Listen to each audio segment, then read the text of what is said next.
Welcome back to WCW Nitro. It's 2000 here on Spike Power Driver, Total Extreme Wrestling 9.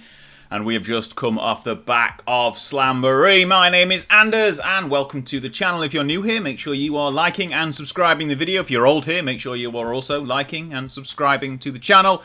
And if you haven't seen Slamboree yet, I'd recommend going back and watching it. It was posted yesterday, and obviously it's Nitro tonight, so you're going to get a load of spoilers if you don't go back and watch Slamboree first. But obviously this save game is not just any normal save game. We have our trusty random booking idea generator, which I'm hoping doesn't throw anything too crazy up tonight, because it's already a crazy show that I've booked. So I reserve the right to change things and ignore some of the ideas that come up. But we'll have a go anyway and see what happens. And, oh no. No, I'm not doing that. I'm already kind of doing that. Hang on, let's try again. We will... I mean, we can... Okay, one more. So, of the three things that have come up so far, two of them we're already kind of doing. Hyper Pig return a mystery partner, have it be a mid-carder that doesn't warrant the... I mean, we've done that as well. I'm tempted to ignore the mystery, the random generator. Let's do one more. No. Right, what we're going to do is we're going to ignore the random idea generator. You've got an idea of some of them. We're kind of already doing that, though. We're throwing a big main event out there with very little build. Sting may or may not be getting turned on by someone. We're not going to give the world title to anyone else tonight, because we're already doing stuff with... We're just going to go through Nitro, because it's already a chaotic show as it is. And I think adding an extra layer of madness and nonsensical booking is hard enough when you see some of the stuff we've got booked tonight anyway. I think you'll probably let me off. But let me know in the comments if this is a cop-out and I should have gone with one of the ideas that came up. Next time around, if enough people tell me so, I will do two ideas and just roll with it. But I think when you see what we've got booked, and some of the angle names there, match names, might show you what we've got booked. But I think there's enough going on this show that doesn't warrant any more crazy. I'm kind of already booking like we're doing random generator stuff anyway. But let's go through and see what happens tonight on Nitro. It's the 8th of May, so we are literally a day removed from Slamboree. And we begin the show with Ric Flair, who has finally overcome the revolution, and he wants to put his name back in the ring for the WCW World title. When people see the big gold belt, they think of the Nature Boy, and he wants it back in his possession once again. And as mentioned over the last few episodes, Ric Flair is an absolute goldmine with ratings. He gets a 77 to start the show with his promo, and that is not bad at all. Moving on, we get a video airing suggesting that Goldberg might be returning to Nitro soon. The simple question is asked, who's next? Do you know? Because I don't. 75 for that one. Thank you. Excellent. Goldberg will be back in a few weeks, so we're going to start putting videos out for him. Trying to pop a rating, essentially. Right, next up, Terry Funk. He's back. He tells Mean Gene that he may still be middle-aged and crazier than ever, and he doesn't know how long he's got left, but he knows that it's going to be a wild ride, and that ride starts tonight. He gets a 53 for his promo, and he faces Crowbar in his return match on Nitro, and they don't click in the slightest. But a victory with a pile driver is enough for Terry Funk. His in-ring performance is not bad. Crowbar's is off his game, and the chemistry is not good. 42 is... Yep, that's what it is. Next up, we get a video highlighting US champion Vampiro. He'll be live on Nitro next week. He won't. He's injured still. He's got another... I think he's got one more night. I think he's back in 8 days, basically. Yes, we are literally running the promo saying he's coming next week, and he's not, even though he's the US champion. But we'll have him back soon. 54. Speaking of 54s, DDP there's a lot of angles to start the show. DDP is disheartened after last night. He talks about his failures with Mean Gene. The Outsiders stole the WCW title. Spoilers. So DDP will take a bit of time away, but he'll be back, and he'll make amends for his failures. As said, that's another 54 rated angle, and we move on to our next match, which sees Shane Helms beat Bam Bam Bigelow. The random Shane Helms push continues, and this gets a 42, so hopefully should be a nice boost to his popularity. I think he was in the low 30s. Hopefully now we'll be much higher than that. We're also randomly pushing Lash LaRue, so we'll have a look at him as well after his match. Well, after the show, but we'll see what he does in his match tonight. But another victory for Shane Helms there. Wonderful stuff. We then get, and this angle needs clicking out a little bit, it gets a 53, by the way.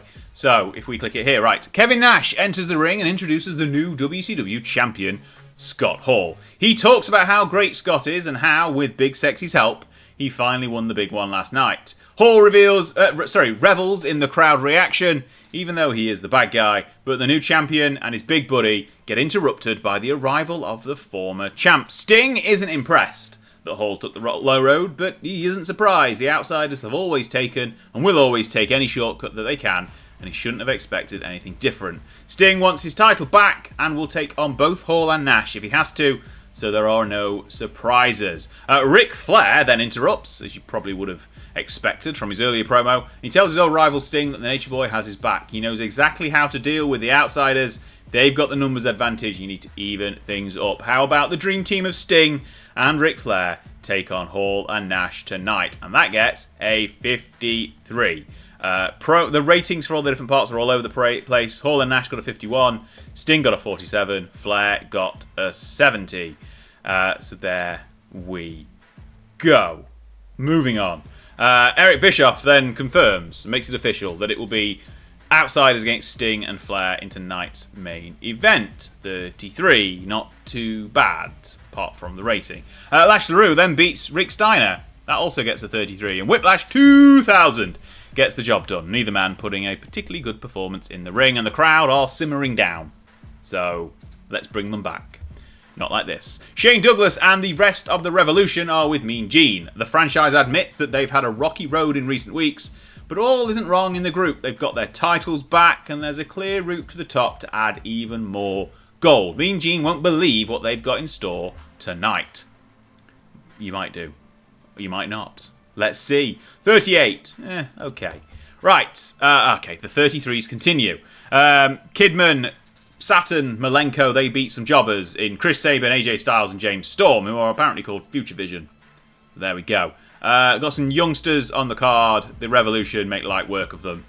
4 minutes is all it takes, because I think 5-minute match was all you had. There's the minimum you had, basically. 33, though, is less than good. But we move on to Lex Luger being with Mean Gene Okerlund. He tells him that he put a cocky young upstart in his place last night, but doesn't name him because we're forgetting about Booker T. And he'll do it again tonight against Shane Douglas because he's the total package, baby. 44 is, I mean, he's enjoying the freedom of going off script, but he still only gets a 44. Never mind. Lex Luger then loses to Shane Douglas with a Pittsburgh plunge. This wasn't very good.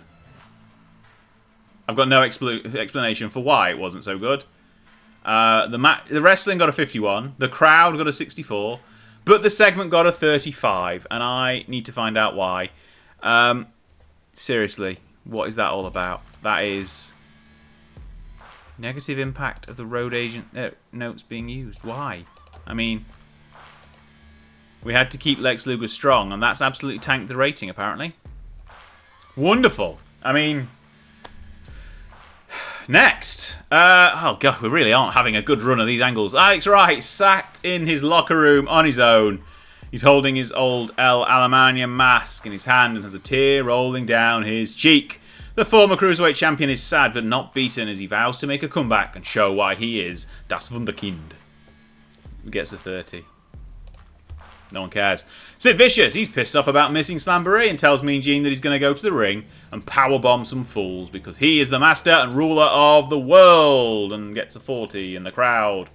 Thoroughly disinterested, and they aren't going to be very impressed with the next one because a clearly unhappy Sid Vicious phones in his performance and beats Brian Kendrick and the Bad Street Boys. So, yeah, some more young jobbers losing to Sid Vicious. Gets a 36. Crowd are cold and losing interest. We are back in our place on Nitro. Firmly in the doldrums. We go cold because earlier in the night, we see David Flair, Daphne and the Therapist inside the ring in the empty arena. The Therapist is hoping for a breakthrough in David's natural habitat, which is the WCW ring. David's wearing an old torn suit, probably belonging to Ric Flair at some point. And declares that he's starting a lawsuit against WCW representing himself for emotional gimmick infringement and wrongful banishment. The Therapist suggests that this isn't closure, but Flair announces that he has a meeting with Eric Bischoff next week where he will clear his name and be reinstated. Only gets a 28 when this is some of the best stuff on the show.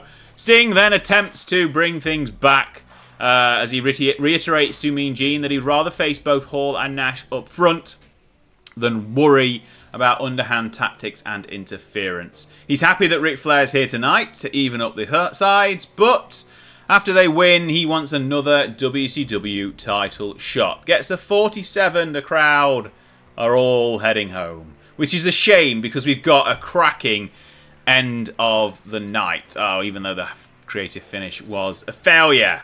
Gets a 58.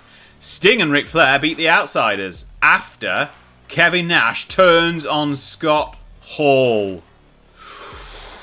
So it's not Nash turning face, it's Hall turning face. We aren't turning Nash face, Mr. Scott Hall. Too many recent turns have been shocked. Well, you moaned that Nash is... Oh, fine. Suffered. Didn't go down particularly well. No. Okay. Welcome to WCW, where turns just happen.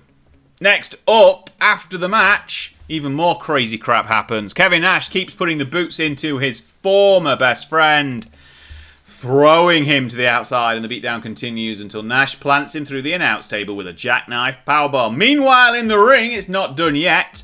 Ric Flair and Sting are left in the ring together as the Revolution. So that's awesome. Saturn, Malenko, Kidman, and Shane Douglas all come down to ringside.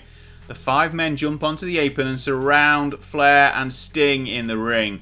The 5-2 odds, though, you know what's going to happen here. They get worse as Flair takes a step behind Sting and chop blocks his knee from behind. Flair has done the very thinkable and turned on Sting. The Revolution swarm the ring as Flair and Douglas embrace. Sting suffers at the hands of the Revolution in a 6-on-1 beatdown, and the WCW champion Scott Hall is left in a tangle of cables and tables, and we are out of here.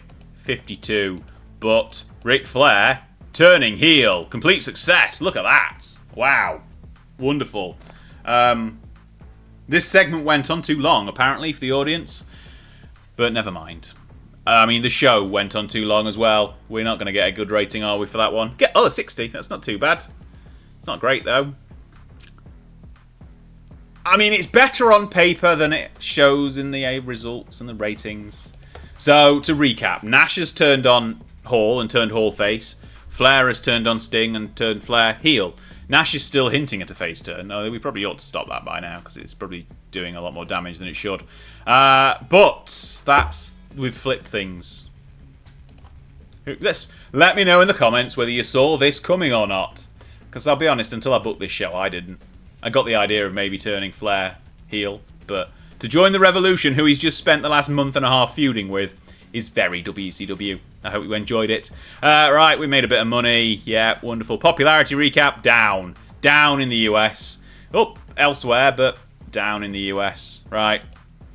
Excellent stuff. We'll do a quick recap of our championship situation after the pay-per-view in Nitro, because it's always good to have that in place. And also I want to check on Shane Helms and Lash LaRue and see how their popularity is getting on with their new pushers that we are giving them. We'll do this every couple of weeks as well. I think the pushers are not far from over, to be honest. I dread to think what that decision is there. I'm not going to look at it just yet. Titles-wise, the World Heavyweight Championship belongs to Scott Hall. The US title belongs to Vampiro, even though he's injured. Tag champs are back to being Saturn and Malenko. Hardcore champ is Mike Awesome. And Cruiserweight champ is 5-time Billy Kidman, who defeated Alex Wright and took his mask at the pay-per-view. Right, I want to just quickly check before we wrap this episode up how is his momentum cooled? He's on a winning streak. He's up to 43 now, though, which is excellent. He was down at 26 when we started that. So that is a good improvement. What's that, 17 popularity points?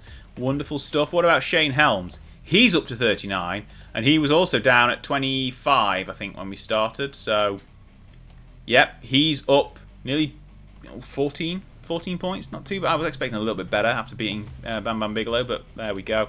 Right, what is this? Release request. Why do Malenko and Saturn want to leave? We've only signed their contracts in January. Unhappy. requested to be... No. Reject. Perry Saturn. Reject. Okay, they've not said they're just going to not work, so that's good. Scott Hall's causing rifts backstage against Ric Flair. Of course he is. Van Hammer arguing. Brian Clark. Elix Skipper. Mickey J. Bret Hart. It's an absolute mess, isn't it?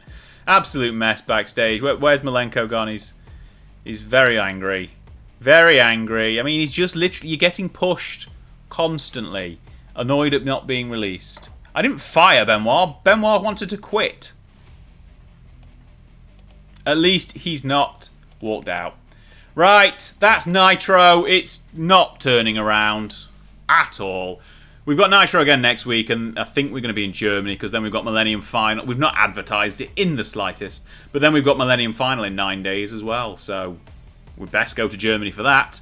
Let me know your thoughts in the comments, any ideas of stuff you want me to do in this save, and what on earth we could do to fix it, because this right here is an absolutely abysmal locker room. Thanks again for watching. I'll gladly read your comments, but until then, we'll see you next week for more Nitro. Check out the local to global save 92 as well. That's getting updated twice a week here on the channel, and it's a great one. So thanks. Thanks to everyone who's over on Patreon, and anyone who's liked and subscribed and commented. Thank you as well. I've been Anders, and I will see you next time.